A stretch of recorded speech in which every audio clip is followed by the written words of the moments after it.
വികലാംഗ വർഷം എന്ന നാടകത്തെക്കുറിച്ച് എത്ര പേര് കേട്ടിട്ടുണ്ടെന്ന് എനിക്കറിയില്ല. പക്ഷേ കുഞ്ഞിക്കൂരൻ സിനിമ നമുക്കറിയാം.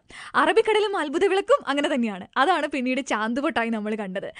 ഇങ്ങനെ സ്വന്തം നാടകങ്ങൾ തന്നെ സിനിമയാക്കി മാറ്റി എഴുതിയ ഒരു തിരക്കഥാകൃത്ത്, നാടകകൃത്ത്, അദ്ദേഹമാണ് ഇപ്പോൾ 919 സ്പോട്ട്ലൈറ്റിൽ നിതയുടെ കൂടെ. നമസ്കാരം, ഞാൻ ബെന്നി പി നായരുമ്പലം. ഇപ്പോൾ 919 സ്പോട്ട്ലൈറ്റിൽ നാടകത്തിൽ ഒരു 3 ക്ലീഷേ പറയാമോ? നാടക നടന്മാര് മാത്രം പറയുന്ന ചില പ്രയോഗങ്ങളുണ്ട്.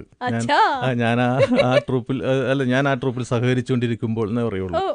ഞാൻ അഭിനയിച്ചുകൊണ്ടിരിക്കുമ്പോൾ, ഞാൻ അവിടെ സഹകരിക്കുമ്പോൾ എന്ന് പറഞ്ഞ പോലെ ഈ ശബ്ദത്തിന് ഗാംഭീര്യം വേണം, അതിങ്ങനെ മുഴങ്ങി കേൾക്കണം എന്നുള്ളൊരു അബദ്ധധാരണ മൊത്തത്തിൽ ഉണ്ടായിരുന്ന ഒരു കാലഘട്ടമുണ്ട്. ശബ്ദത്തിന്റെ ഭംഗി വരുത്താൻ വേണ്ടി മൈക്ക് ക്യാച്ച് ചെയ്തിട്ട് തന്നെ സംസാരിക്കുന്ന നടന്മാരുണ്ടായിരുന്നു. ചില സമിതികളിൽ മാത്രമാണ് അങ്ങനെ ഉണ്ടായത്. പക്ഷേ KPSC, സൂര്യസോമ, കൊല്ലം കാളിദാസ കലാകേന്ദ്രം, ചേർത്തല ജൂബിലി ഇങ്ങനെയൊക്കെ പറയുന്ന ട്രൂപ്പുകളിൽ റിയലിസ്റ്റിക് നാടകങ്ങൾ, യഥാർത്ഥ ജീവിതത്തിൽ നമ്മൾ സംസാരിക്കുന്ന പോലെയുള്ള സംഭാഷണങ്ങളുള്ള നാടകങ്ങളുണ്ടായിരുന്നു. ആ ഒരു ഡയലോഗ്സ് ഒക്കെ ആയിരിക്കും ഒരുപക്ഷെ നമ്മൾ എന്തെങ്കിലും ഓവറായി കഴിയുമ്പോൾ ഡ്രാമ കളിക്കല്ലേ? അതെ. വേറൊരു നാടകത്തിലെ ഒരു ഡയലോഗ് ഞാൻ പറഞ്ഞുതരാം. ആത്മനൊമ്പരങ്ങളുടെ വേലിക്കെട്ടുകൾ ഓർക്കാപ്പുറത്ത് ചാടിക്കിടന്നിട്ട് ചാടി വീണ താഴ്ചയെക്കുറിച്ച് ഓർത്ത് പരിതപിക്കുന്നതിനേക്കാൾ ഭേദം ചാടാതിരിക്കുന്നതല്ലേ. ഈ പറഞ്ഞതെങ്കിൽ എനിക്കൊന്ന് മലയാളത്തിൽ പറഞ്ഞു തന്നെ. ഇതൊരു നാടകത്തിലുള്ള ഡയലോഗാണ്. ഇത് വേണ്ടാത്ത പണിക്ക് പോവല്ലേ മോനെ എന്ന് പറഞ്ഞാൽ മതി.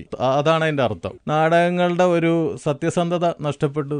അങ്ങനെയാണ് ഈ നാടകങ്ങളുടെ ഒരു അപജയം ഒരു പീരീഡിൽ സംഭവിക്കുന്നത്. പിന്നീട് നാടകങ്ങൾ വീണ്ടും ശക്തി പ്രാപിച്ചിപ്പോൾ വന്നുകൊണ്ടിരിക്കുകയാണ്. എനിക്ക് എപ്പോഴും തോന്നിയിരിക്കുന്ന ഒരു സംഭവമാണ് ഈ നാടകത്തിൽ ഒരിക്കലും ഉത്തരം കിട്ടാത്തൊരു ചോദ്യം. നിന്റെ അച്ഛൻ ആരാണെന്ന് പറയൂ എന്നൊക്കെ പറയുന്ന രീതിയിൽ. അതല്ല, ഇപ്പൊ സിനിമയിലും ഉണ്ടായിരുന്നല്ലോ, സോപ്പോട്ടി കഥകൾ ഉണ്ടായിരുന്നല്ലോ. കാരണം 3 ചേട്ടന്മാര് പിരിഞ്ഞു പോവുകയും പിന്നീട് കണ്ടെത്തുകയും ചെയ്യുന്ന. അപ്പൊ ഓരോ കാലഘട്ടത്തിലും ചില കഥകൾ ഇങ്ങനെ ആവർത്തിക്കപ്പെടുന്ന കഥകൾ ഉണ്ടായിട്ടുണ്ട്. അത് നാടകരംഗത്തും ഉണ്ടായിട്ടുണ്ട് അത്തരം കഥകൾ. പക്ഷെ നാടകരംഗത്ത് ഉണ്ടായിരിക്കുന്ന അത്തരം വിപ്ലവം വേറെ എവിടെയാണ് ഉണ്ടാക്കുന്നത്? കേരള സമൂഹത്തിൽ ഉണ്ടാക്കിയ മാറ്റം എത്രയാ. അതുപോലെ എത്രയെത്ര KT മൂവ്മെന്റ് നാടകങ്ങൾ, അങ്ങനെയുള്ള നാടകങ്ങൾ നൽകിയിട്ടുള്ള സംഭാവനകൾ നമ്മൾ വിസ്മരിക്കാൻ പാടില്ല. നാടകത്തിന് ഇനിയൊരു നല്ല കാലം ഉണ്ടാവുമെന്ന് വിശ്വസിക്കുന്നു. തീർച്ചയായിട്ടും. നാടകം എന്ന് പറഞ്ഞാൽ ഭൂമി മലയാളം ഉള്ളിടത്തോളം കാലം നാടകം ഇവിടെ ജീവിക്കും.